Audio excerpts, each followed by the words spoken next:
Hey everybody, Brandon here. Welcome back to another video. Today we're going to be continuing with our dragon speed run. Let me fix the board here. That's very strange. It's fixed. Excellent. Okay. So they're playing d6. I gotta check on that board later. Make sure it's being good. Okay, and now we're playing against a delayed Alapin. Interesting. So since we're playing the dragon, we will just be going into that setup anyways. There's two ways we can go into this. We can play knight to f6 first, or we can play g6 first. I think g6 is a little bit less kind to us because after g6, d4 is not really prevented. Whereas after knight to f6, d4 is prevented because then e4 hangs. They don't have to defend the pawn after knight to f6. They can play something like bishop to e2, followed by castling. Because, well, the thing is, if we take the pawn, there's this little check that we got to worry about.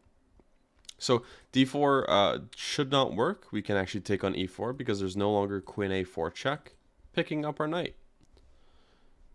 So it looks like we have gained a pawn. And it's a pawn we're quite happy to grab. Of course, it's a central pawn. And if they're offering piece trades, we're happy to go into it. Right when we have an undefended piece in the center, after winning a pawn, I think it's totally fine to just trade it off. So we're just going to continue on with our development. Very natural stuff over here.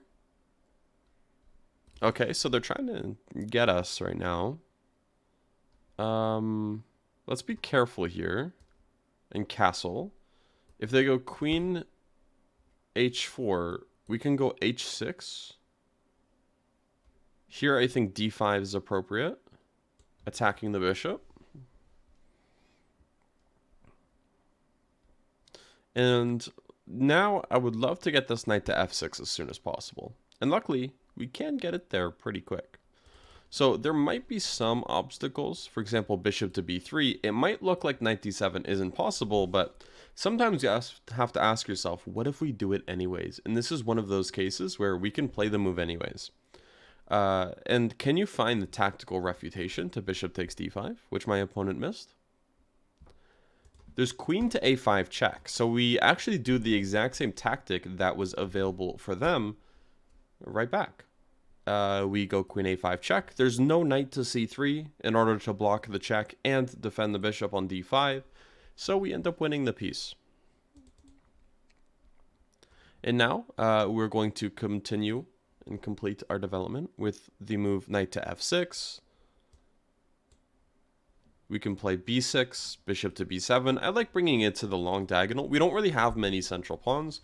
And because of that, that's not necessarily a bad thing, as their only central pawn is this guy on a d4 here.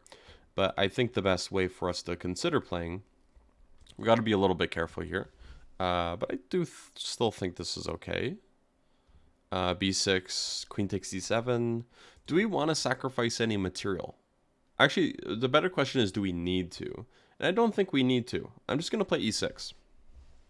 And I'll still go with b6 and bishop to b7 here. So, yeah, I've been under the weather for a little while. I am finally recovered now. I'm at like 95%. So we're back at it, recording some stuff. And I want to get ahead of schedule, record a bunch ahead of time. So if I do get sick again in the future, you guys don't even notice, which is ideal. So, okay, and now bishop to b7. So both of our bishops are doing great jobs. And now we have checkmate. So let's look at the game a little bit further, shall we? So when we see the Alapin, it's actually, in my opinion, better to play it on move 2 rather than after c5, knight f3, d6 to play it here. d6 is generally a helpful move in the Alapin anyways, so we don't really run too many risks. One thing that is important is that we have this move knight f6, which kind of messes up the coordination a bit. And the reason why knight f3 isn't as bad, especially for dragon players, is because generally fianchettos in these types of positions can be quite rough. After c3, g6, and either knight f3 or d4, let's just say knight f3, and eventually d4 here, they get this very annoying position where it kind of restricts our bishop. And since we fianchettoed, we don't really want to play e6 to develop this knight. Knight f6 could be uncomfortable, as at some point there is this move e5. For example, knight f6, knight c3, and now they're threatening e5. And white can already claim an edge here. So when they play knight f3 first, this might not look like much, but it actually kind of is, because d6 is very useful. Now, when we go into those types of lines, knight f6, very important move, they're forced to make some sort of concession here that they don't really want to make, whether it's queen c2, bishop to e2, something along these lines, where knight f6 was useful before because it was a developing move, but they can't really get this d4 move in comfortably, so they have to waste a little bit of time. So bishop d3 is fine, queen c2 is fine, bishop to e2 is fine, and again bishop to e2, it's important to point out that there's queen a4 check picking up the knight.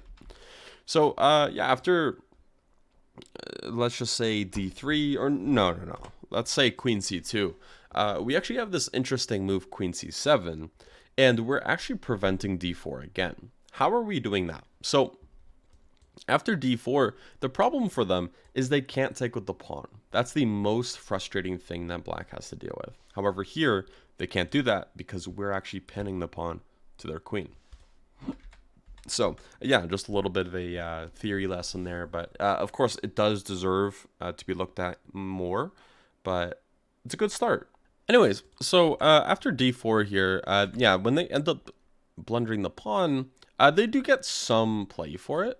For example, bishop to d3 is quite logical, and, well, yeah, they get a lot of pieces into the game quite quickly, and we're still a few moves away from castling. I think black should be fine here, and the compensation will be difficult to prove, but it doesn't mean we're not under any pressure at all. So knight bd2 definitely helps us, as taking on d2 kind of solves our problems a bit, because, well, the knight was undefended here, and, you know, a move like bishop d3 would have been a lot more potent. So, yeah, after that, we just developed naturally, and we got a really good position. Despite only being a pawn up, we followed basic development principles, and because of that, we got into a winning position already, actually. Especially getting this move d5 in is always nice. And this tricky move knight d7, bringing the knight to f6, which the computer doesn't love, but I do think it's objectively a good move, because when we get the knight to f6, it covers h7. It's nice where our king is, because any moves like queen to h4 are less of a problem. But I think the reason why it doesn't like it as much is because knight c6, this pawn might just drop off the board. And if it drops, that looks pretty winning. Yeah, bishop to e3, h6, and g5. Wow. Because now the queen cannot keep in contact with the pawn. Because if you go queen g4, well, there's actually bishop takes g4. For some reason, I thought that we needed a discovery of e5, but no, bishop takes g4. My apologies. I am still recovering from this sickness, clearly, if I am that silly. I'm a silly boy sometimes. Anyways, yeah, so just follow your basic opening principles. If they give you a pawn, consider taking it. Don't go too hog wild on it, though. But this was a central pawn. It was a good one to take, even if we lose a few moves for it. So, yeah, take your pawns, people. That's about it. So, thanks for watching, and I'll see you in the next one. All right, bye-bye.